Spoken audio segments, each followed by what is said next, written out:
All right, thank you, Sadhu, for the opportunity to share this, and I thank Father Noel too. Um, so you had asked me to talk about the suffering, the importance of suffering.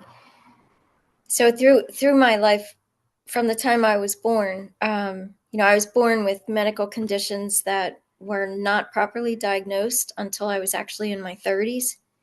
So I had many times of being hospitalized or very sick and them not understanding what it was, which would lead to treatments or procedures that would actually cause more suffering.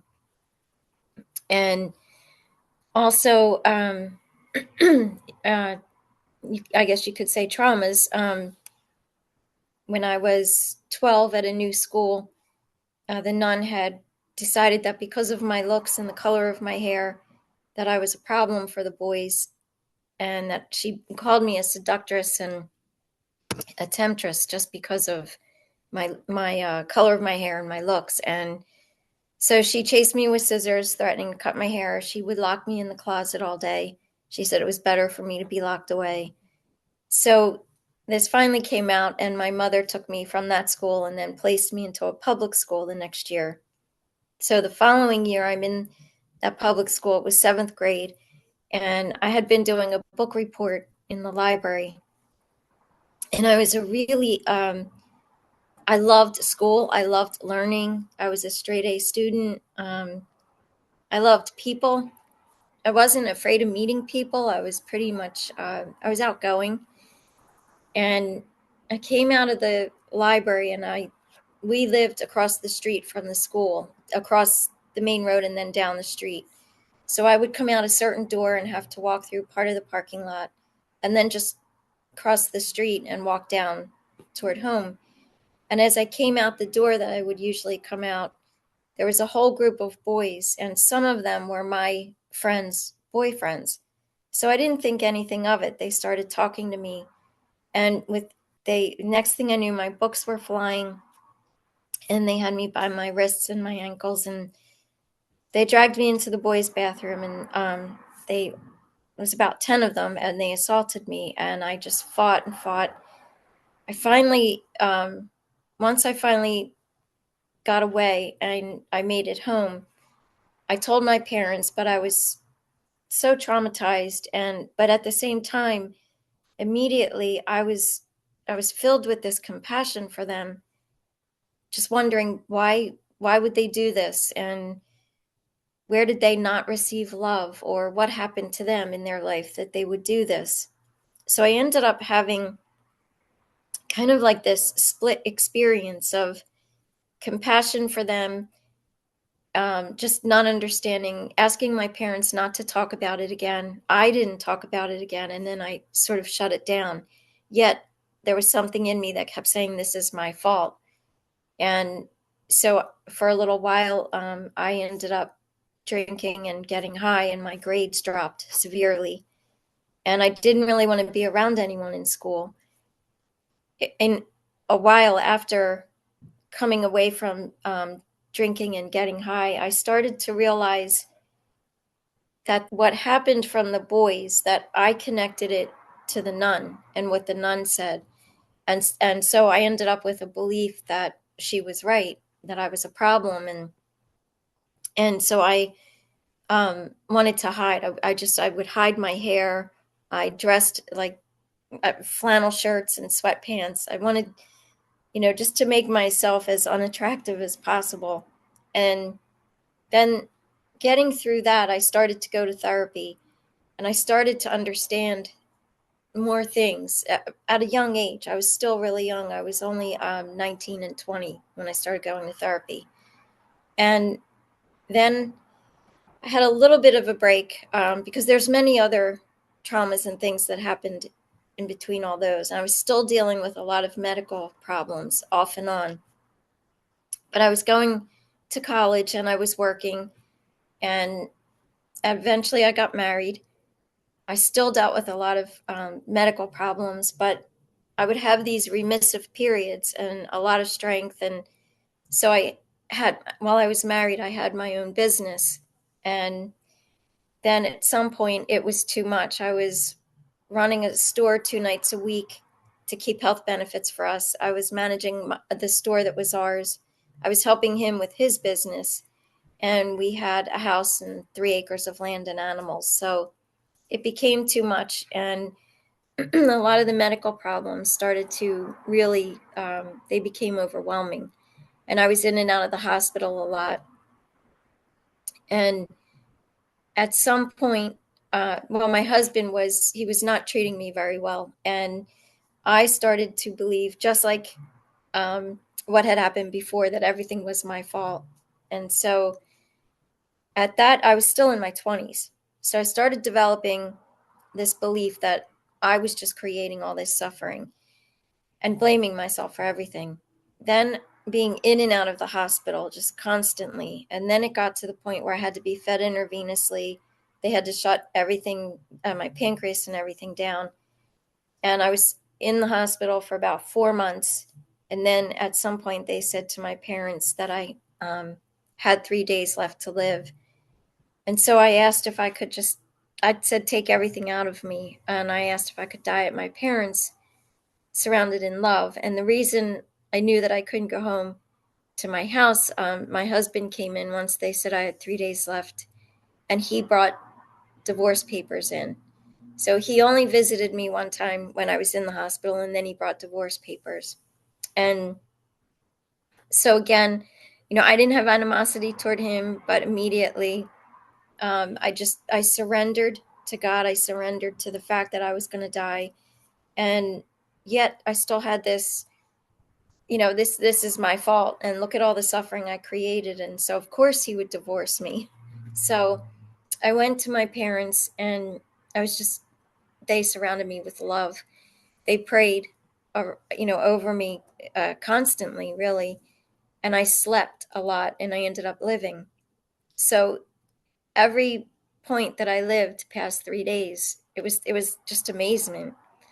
But when I had asked to go home to my parents and die, there was something in me that was so surrendered, and I was ready for anything. I mean, I was ready to die, and I wasn't really afraid. And I ended up living. And this is 3 decades ago that they said I was going to die in 3 days.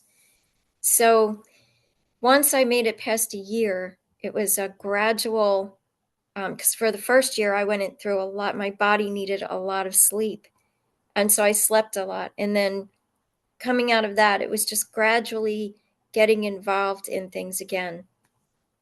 And I realized a lot of people in my life had walked away because they didn't know how to handle everything that I went through. And so in meeting new people, I realized that some of the things I experienced in life, like I had another near death when I was much younger, just the depths of these things. And I started in the year that I was home and sleeping, I was also starting to experience God on a very deep level. And so when I would meet people, I had this feeling of, again, like they can't relate to me. I can't relate to them. And so I felt very isolated. Yet I was having these beautiful spiritual experiences starting to happen. And then my body went into another remissive period, and I seemed to be in a very strong place. And then I ended up having a flare up again, and then they found what they thought was cancer. And I was already on chemotherapy for the autoimmune conditions and chronic things that I dealt with. So I would get cold sores sometimes from that. And one time I had a cold sore that wouldn't heal. I would wake up in the morning. It was like 2 weeks it lasted, and it just wouldn't heal. And so I'd wake up and it would sort of crack, and then it would bleed. And so I got on my knees this one morning, and I had been trying to stop the blood, and it was just like dots of blood on the napkin. And I started to scream out to God. I just said, I don't know why you're keeping me here. It's just suffering. I said, everything around me, my life, it's constant, constant suffering. And I don't know why you're keeping me here. Then I said, Jesus, this lip won't heal. And as I pulled the napkin away, Jesus' crucified form came on the napkin and my lip healed. And then he was in front of me and I was just showered with an indescribable peace. And it, I didn't talk for a few days after that. Something started to come to me on a very deep level. And this doesn't mean that suffering or things or pains ended, but I started to realize that God was doing something with me.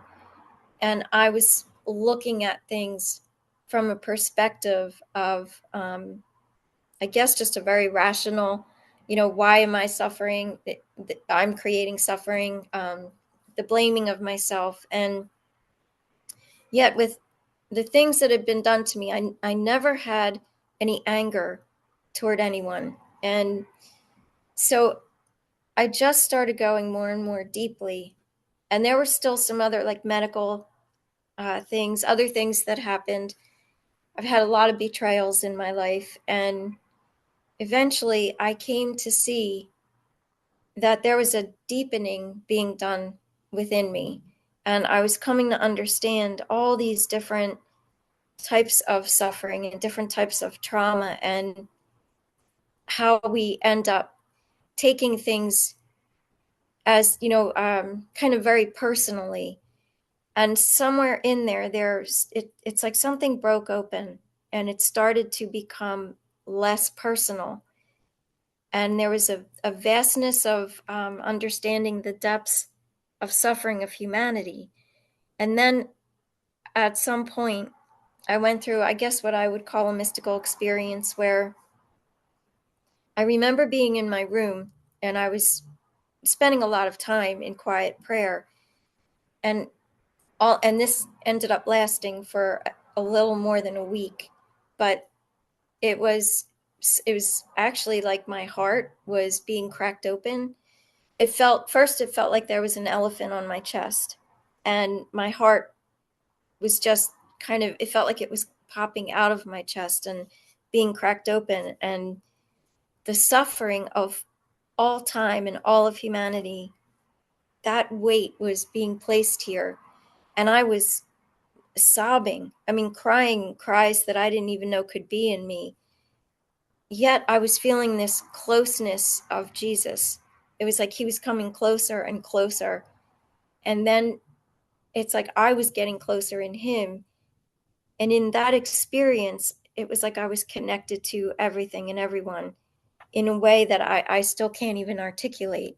There was this pain and suffering and just deep, deep sorrow, and yet incredible joy in a love that was really profound. And then I started to have this experience of understanding divine love and the lengths that divine love will go to meet us in our suffering, and that our suffering is transformative because it can bring us out of ourself.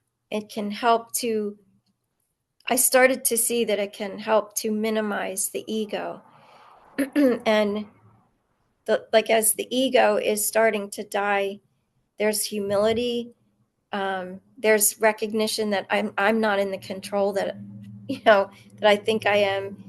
And there gradually comes this, there's patience and I guess I could say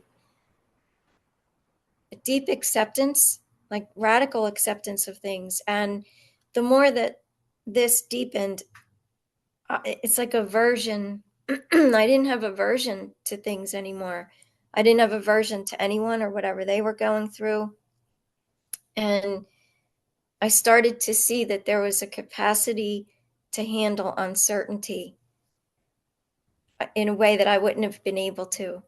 So I started to understand on a deep level that Jesus was kind of meeting me, and it's like unifying with me. I was unifying with him in this suffering, and then unifying with humanity and creation. And I started to experience it as this beautiful oneness, and then experiencing the divine love, and that whatever we're going through, whatever we feel about ourselves, or how we can look at something from a certain perspective, I started to learn not to trust my thinking, not to trust my mind, not to trust labels.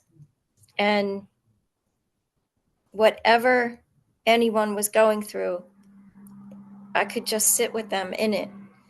And it just became, it was like my only desire was to be just a loving presence, and patient presence, and peaceful presence, no matter what was going on in my life or in the lives of those around me. So I started to see that suffering is it's a remarkable teacher and transformer, I guess I could say. And I ended up becoming grateful. And then at some point, I started to deeply understand Jesus' crucifixion. I just started to, in a very profound way, understand the divine love in that. Rather than see the horror of it, I started to experience the beauty of it. So, and I think that, I started to understand divine love does bear pain. And it's beautiful. So it's one of those paradoxes, I guess, in life and in spiritual understanding. So thank you, Sadhu.